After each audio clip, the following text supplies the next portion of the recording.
jaya bersama Balai Pelestarian Marga Budaya Kepulauan Riau. Kenali budayamu, cintai negerimu, cita pertahanan bersama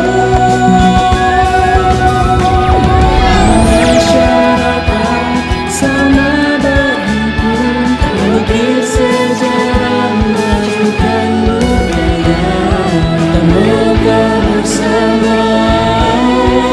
BPNB Kepri, kenali budayamu, cintai negerimu.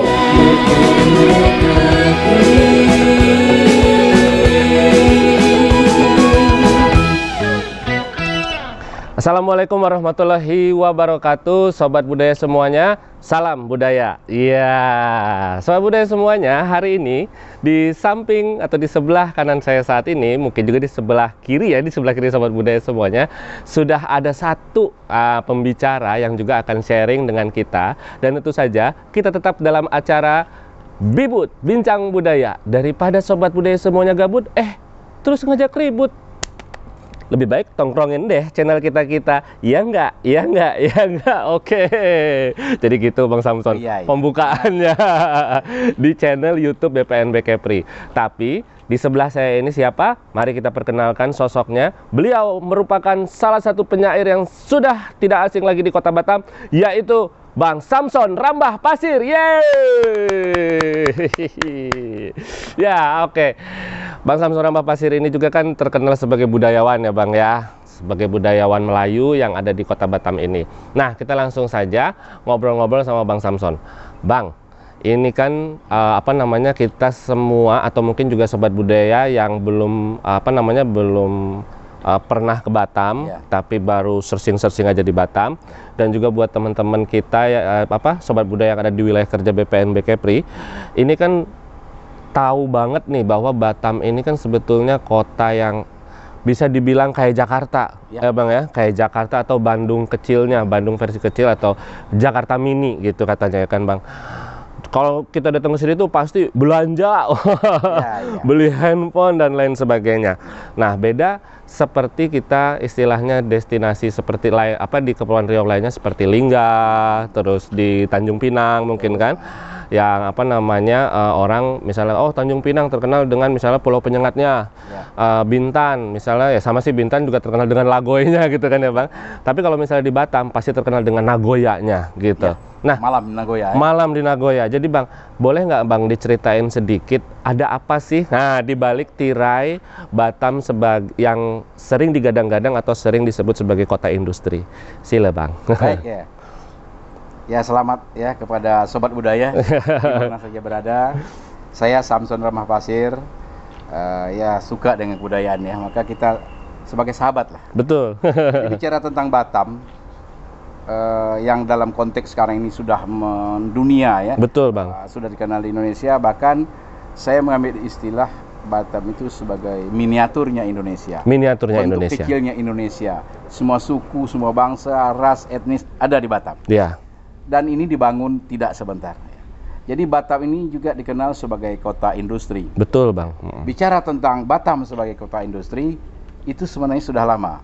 Sekitar tahun 1898 ya, tepatnya tanggal 26 Juli 1898, Sultan itu sudah mengamanahkan atas nama melalui yang di Pertanian Muda, mengamanahkan wilayah Batam, tanah Batam ini kepada Raja Ali Kelana. Nah, Raja Ali Kelana kemudian mengembangkan Batam ini sebagai kawasan industri. Betul. Yaitu membangun pabrik batu bata. Pabrik batu batanya itu di daerah Tanjung Uncang sekarang, yang nama perusahaannya Batam Bricks Works. Batam Bricks Works. Ya. Itu bahasa Belanda ya Bang ya? Atau apa? Mungkin Inggris mungkin ya. Inggris ya Bang ya. Dan kantor pusatnya, kantor pemasarannya itu di Singapura. Oh, di Singapura ya Bang. Di sini ya? pabriknya. Iya. Itu dibangun oleh Raja Ali Kelana bekerjasama dengan orang Cina, Sam Eng Tiong. Sam Eng Tiong. Ya. Terus 1901 Raja Ali Kelana mengambil saham itu semua, maka dia kuasai sepenuhnya. Iya. 100% dikuasai oleh Raja Ali Kelana. Kemudian dia kelola perusahaan secara profesional dia kelola ini diserahkan manajer kepada seorang profesional Inggris bernama Mr. Benson. Mr. Benson. Nah, setelah Mr. Benson dialihkanlah kepada anak angkatnya yaitu Al-Hadi Wan Anom ataupun Said Al-Hadi.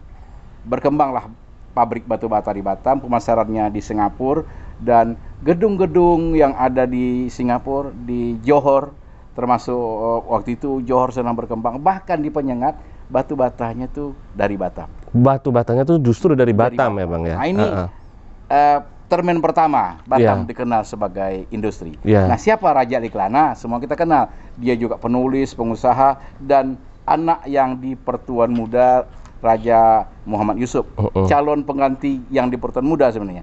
Tapi politik berubah, dia tidak lagi menduduki jabatan yang di Pertuan Muda, tapi dia bergerak di bidang bisnis, bergerak di bidang sastra, budaya, bahkan juga menulis buku dan lain sebagainya. Itu yang pertama. Iya. Barulah yang ke termen di masa kemerdekaan. Iya. Sekitar tahun 1969, Presiden Soeharto pada masa itu menjadikan Batam ini sebagai logistik basic atau basis logistik untuk eksplorasi dan eksploitasi minyak yang dikelola oleh Pertamina. Minyaknya bukan di Batam. Oh, minyaknya bukan di Batam, tapi logistiknya dikumpulkan di sini. Iya. Di sini barulah ke tempat lain. Bahkan dibuat dari rakit lah barang-barang sini. Itu tahun 69. Kemudian berkembang lagi tahun 1974 melalui Pertamina dibentuklah Badan Otorita Batam ataupun Otorita Batam ini yang mengembangkan Batam ini sebagai kawasan industri, basis logistik, alih kapal dan pariwisata. Ada 4 usaha yang dikembangkan di Batam. Berkembanglah Batam sampai seperti sekarang. Maka kita lihat di bawah manajemen seorang menteri, seorang Habibie, Batam berkembang. Betul sekali, Bang. Nah, itulah. Maka dengan berkembangnya Batam, pesat pembangunan, hukum alamnya, di mana ada gula, di situ ada semut. Iya, betul. Maka orang banyak datang. Di mana ada kembang, di situ ada kumbang. Iya, pasti ada kumbang. Gitu. Ya, jadi memang kalau misalnya itu luar biasa sekali ya, Bang ya. Kalau misalnya kita menelaah dari sejarah, berarti kan itu di sekitar abad 19 ya, Bang ya. 18-19 lah gitu kan. 20 ya. Yang tadi itu abad 19. Iya, yang waktu Raja Aliklana. Justru memang memang Batam ini nggak tiba-tiba, iya Bang ya, nggak tiba-tiba jadi kawasan industri, tetapi dari masa kesultanan sendiri sudah diamanahkan istilahnya ya Bang ya, diamanahkan untuk dapat menjadi satu kawasan yang mendongkrak perekonomian dengan memproduksi batu bata ya Bang, dan baru kesini-sininya itu oleh almarhum Bapak B.J. Habibie dan waktu itu jadi Menteri Pak Soeharto ya Bang ya? Ya, Menteri Riset dan Teknologi sekaligus Ketua Badan Otorita Batam. Oh, beliau Ketua, betul. Jadi istilahnya langsunglah di blueprint-kan mungkin ya Bang ya. Pembangunan Batam ini sebelumnya dari Ibnu Sutowo. Ibnu Sutowo ini waktu itu Direktur Pertamina kan? Iya. Pertamina ini menjadikan Batam ini sebagai logistik basic. Iya. Eksplorasi dan eksploitasi minyak lepas pantai. Berarti dari situ juga istilahnya kan udah berkembang ya Bang ya? Berkembang terus. Kemudian jadikan Otorita Batam. Otorita Batam kemudian sekarang jadi BP Batam. Perusahaan Batam. Karena di masa itulah banyak orang-orang merantau ke Batam seperti daya tarik gula bagi semut-semut. Betul. Maka Indonesia ini beragam suku ada di Batam. Dan semuanya ngumpul ya Bang ya. Maka pertumbuhan penduduk Batam itu pesat dan umumnya adalah dari pendatang. Nah Bang, ini ada yang menarik. Ini kan berarti bukan seolah-olah, tapi terjadi dialektika dalam kesejarahan yang menubuh di kota Batam ini. Adanya industri dan adanya heterogenitas atau migran-migran yang datang ke kita, karena kan nggak hanya dari dalam negeri ya Bang ya, tapi dari etnik-etnik luar negeri seperti Tionghoa, India, terus mungkin Arab, mungkin berkumpul juga di kita. Nah, ini Bang, kalau misalnya kita lihat dari bentuk atau realitas budayanya sekarang ini, realitas sosialnya masyarakat Melayu yang ada di Batam, ini apa dampaknya Bang? Kalau misalnya yang Abang perhatikan nih. Benar. Jadi dengan banyaknya pendatang, dengan banyaknya lapangan kerja, orang-orang Melayu yang sudah ada di Batam ini juga memperoleh dampak, baik itu positif maupun negatif. positifnya dulu kita kaji ya. Betul. Pertama, banyak orang-orang Melayu yang tinggal di pesisir pantai itu dulu, Iya. yang bermata pencarian nelayan, berubah profesi. Oh, menjadi ya. pekerja di sektor industri, Betul. atau baik itu formal, informal ataupun non formal. Dengan berkembangnya banyak penduduk, banyak tumbuh pedagang, Ya. munculnya kuliner-kuliner Melayu yang diminati oleh para pendatang. Jadi roda ekonomi itu berputar dan penyebaran uang itu lebih banyak daripada sebelumnya. Yang hanya di antara sesama nelayan itu tadi. Betul. Jadi berubah profesi, berkembangnya ekonomi, kemudian terjadinya perkawinan silang antara pendatang dengan orang tempatan, Ya. terjadinya pluralisme dan lain sebagainya. Negatifnya bagi yang tidak mampu bersaing, bagi yang tidak mampu berkompetisi, dia tersingkir, terpinggirkan. Ya. Nah, itu negatifnya. Dan dengan adanya Batam berkembang, dengan pembangunan industri tadi, penduduk bertambah, sekolah-sekolah muncul, sekolah-sekolah baru.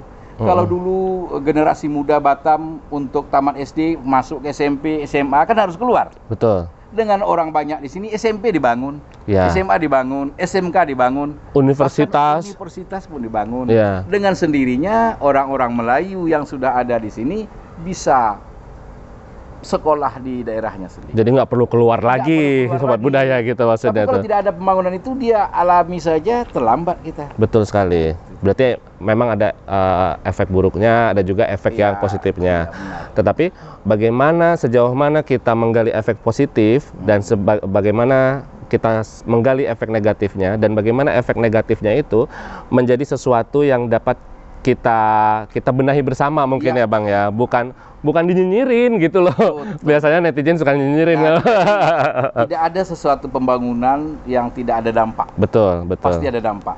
Tapi bagaimana kita mengambil dampak positif? Betul, betul. Nah, makanya banyak putra-putra daerah, anak-anak tempatan sudah jadi sarjana, Ya. jadi pengusaha. Yang tertinggal banyak juga itu tadi, Betul. bahwa kita harus mampu berkompetisi, Betul. harus mampu bersaing. Betul, betul. Dan juga dari sisi kebudayaan. Ya. Kalau dulu budaya Melayu itu hanya dikenal sesama orang Melayu, sekarang budaya Melayu itu sudah menjadi perekat untuk orang-orang pendatang. Iya, iya, iya. Maka itu tadi kita mencadangkan bagaimana kebudayaan ini dia menjadi perekat, bahwa budaya Melayu itu sebagai payung keanekaragaman budaya yang ada di Batam. Betul, Dia menjadi payung. Betul sekali. Nah, Jadi istilahnya budaya Melayu istilahnya mengakomodir juga Iya. untuk asimilasi itu ya mungkin ya terjadi Bang. asimilasi, Iya. dia perekat Direkatkan dan juga justru berkembang dengan sendirinya ya Bang. dengan sendirinya. Itu menjadi menarik Tidak hanya ya. untuk dirinya sendiri, Iya, iya, iya, iya, iya. sudah untuk orang lain yang datang. Iya, iya, iya. Nah, Bang, ini kan ketika kita berbicara masalah industri berarti ada istilah pola pikir juga yang berubah. Ya. Pola pikir yang berubah yang kata Abang tadi itu ada kompetisi, Nah, ya, kompetisi, persaingan lah ya. persaingan di antara di antara masyarakat yang ada atau mendiami di daerah Batam ini. Ya. Nah, Bang, berarti kan ketika ada pola pikir yang berubah, mindset yang berubah, cenderung apa ya istilahnya tuh, kalau misalnya secara halusnya tuh ada pikiran-pikiran yang bersifat tradisi itu yang tergerus. Iya. Nah, ada beberapa mungkin sampai hingga ke ekspresi budaya juga itu menjadi sedikit banyaknya mulai dilupakan. Benar. Nah, kalau misalnya Abang melihat pada kredo itu, apakah ada fenomena seperti itu nggak di sini, Bang? Sangat ada ya. Sangat ada ya, Bang ya. Bahwa kebudayaan-kebudayaan ataupun seni-seni tradisi itu mulai terpinggirkan dengan kemajuan modern sekarang ini. Contohnya gimana, Bang? Nah, contohnya kalau dulu misalnya anak-anak Melayu sudah terbiasa berlatih kesenian seni Melayu, sekarang tidak hanya itu aja yang mereka kenal. Iya. Ada kebudayaan-kebudayaan global, ada kebudayaan-kebudayaan dari masyarakat etnis yang ada di Batam.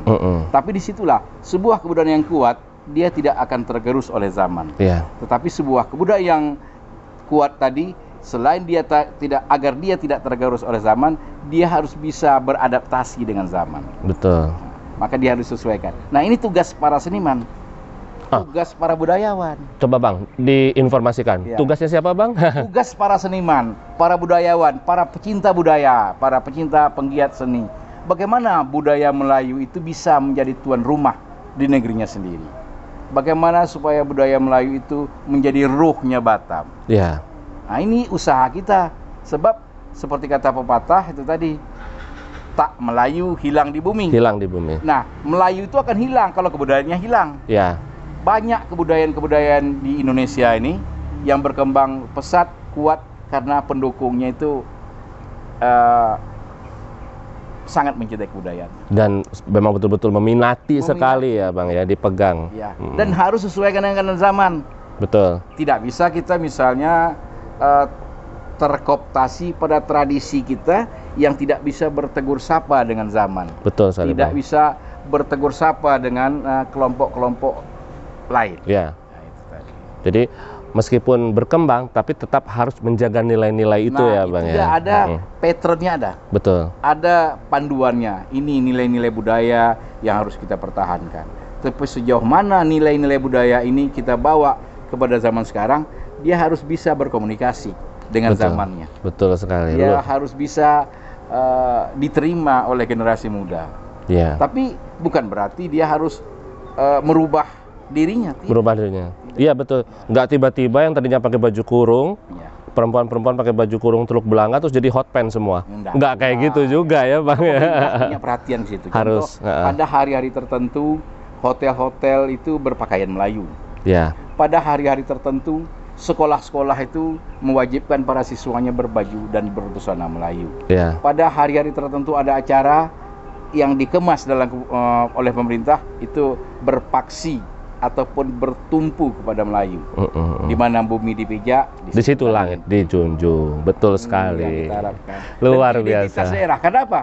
Dalam konteks kebangsaan, dalam konteks Indonesia nasional, puncak-puncak kebudayaan nasional itu, maksudnya yang disebut dengan kebudayaan nasional itu adalah puncak-puncak kebudayaan daerah. Jadi Batamnya harus muncul, memberikan sumbangan kepada nasional, kepada Ya. Indonesia. Ya. Apa sumbangan Batam untuk kebudayaan Indonesia? Ya itu tadi, kebudayaan Melayu yang adiluhung tadi. Betul sekali. Nah, itu. Betul sekali. Luar biasa. Iya. Ini menarik banget ya soalnya Sobat Budaya. Karena apa? Karena biasanya orang itu tahu bahwa misalnya suatu kultur atau suatu daerah itu melulu jadi seolah-olah ada cerita yang klise ya Bang ya. Misalnya berawal dari kerajaan, terus dari kerajaan itu tradisi, terus tiba-tiba kalau misalnya ada modern sedikit, enggak, itu enggak boleh, itu menantang tradisi atau apa gitu. Padahal seperti Batam ini justru kesultanan itu membina kultur Melayu yang sangat modern ya Bang ya. Dengan adanya industri batu bata itu justru membuka pikiran yang mungkin tadinya itu bikin rumah-rumah dari kayu ya Bang ya. Iya. Tapi justru ada pemikiran di situ bagaimana memproduksi batu bata dan itu juga bisa bermanfaat juga tentunya untuk rakyatnya ya Bang ya. Ya, industri zaman itu. Oke Bang, ini pertanyaan yang terakhir mungkin sekaligus pernyataan Bang. Ini mungkin ada Sobat Budaya kita yang ada di sana, yang ada dimanapun itu. Benar. Pesan dari Abang bagaimana menyinergiskan antara kehidupan kita yang modern saat ini dengan tetap mempertahankan nilai-nilai tradisi kita. Ya. Sila Bang. Jadi Sobat Budaya di mana saja berada, sebuah bangsa harus dengan identitasnya. Dan identitas kita adalah identitas yang kita miliki. Khusus di Batam, orang Melayu harus kukuh, kuat dan teguh memegang kebudayaan dan tradisinya. Tetapi kebudayaan dan tradisi yang bisa bertahan adalah kebudayaan yang bisa bersapaan, menyesuaikan diri dengan zaman. Contoh, kita sekarang kenal dalam musik Melayu biola, akordion. Tak pernah nenek moyang kita menciptakan biola dan akordion. Itu dari Eropa. Tetapi nenek moyang kita dan kita orang Melayu sekarang memainkan biola dan akordion itu dengan cara Melayu. Bukan cara Eropa, tapi dengan cara Melayu. Begitulah asimilasi itu terjadi. Jadi kita sebagai budaya Melayu, sebagai seniman Melayu harus berkontribusi bagaimana Melayu itu tetap eksis. Supaya dia tetap eksis, dia harus punya audien. Betul. Supaya dia tetap punya audien, terimalah kebudayaan itu dan apresiasilah. Jangan sampai jauh jaraknya dengan audien. Betul sekali. Kita harus bertegur sapa. Siap, betul sekali. Begitulah Sobat Budaya, pesan dari Bang Samson Rambah Pasir. Bang Samson, terima kasih banyak sudah mendampingi dan juga membantu BPNB untuk sharing-sharing dengan sobat budaya yang ada di wilayah kerja ataupun sobat budaya yang ada di Indonesia. Jadi semoga kita dapat berbincang lagi Bang Samson. Ya, insya Allah. Jadi kalau misal buat sobat budaya semuanya yang misalnya masih Bang, tolong dong undang lagi Bang Samson, kita pengen tahu nih Batam kayak gini. Buat sobat budaya semuanya yang misalnya masih ingin lebih banyak lagi keingintahuannya, silakan tulis di kolom komentar. Nanti insya Allah kalau misalnya banyak pertanyaannya di kolom komentar atau banyak responnya, kita akan undang lagi Bang Samson Rambah Pasir untuk dapat bercerita lagi kepada kawan-kawan atau sobat budaya yang ada di rumah. Oke sobat budaya yang ada di rumah, begitu saja. Jangan lupa untuk klik subscribe channel atau akun YouTube-nya BPNB Kepri, dan juga jangan ini beribet banget. Jul, beribet banget sih. Kalau misalnya sobat budaya semuanya suka dengan video ini, silahkan sama sobat budaya semuanya di-share. Atau misalnya video ini bagi sobat budaya betul-betul sangat apresiatif, silahkan di-share sama sobat budaya ke sana family handai tolan saudara mara yang ada di sekitar sobat budaya semuanya. Akhirul katam, nanti kita bertemu lagi dalam acara Bibut Bincang Budaya. Kok dalam acara? Nanti kita ketemu lagi dalam video Bibut Bincang Budaya. Daripada sobat budaya semuanya gabut terus ngajak ribut, mending tongkrongin channel kita. Iya enggak? Oh ya, jangan lupa juga subscribe channelnya channel YouTube-nya channel YouTube Bang Samson Rambah Pasir. Apa namanya Bang? Samson Rambah Pasir. Samson Rambah Pasir, dan akun Instagramnya di Samson Rambah Pasir juga. Sangat konsisten sekali. Samson Rambah Pasir. Oke, sobat budaya semuanya. Wabillahi taufiq wal hidayah. Wassalamualaikum warahmatullahi wabarakatuh. Salam budaya. Balai Pelestarian Budaya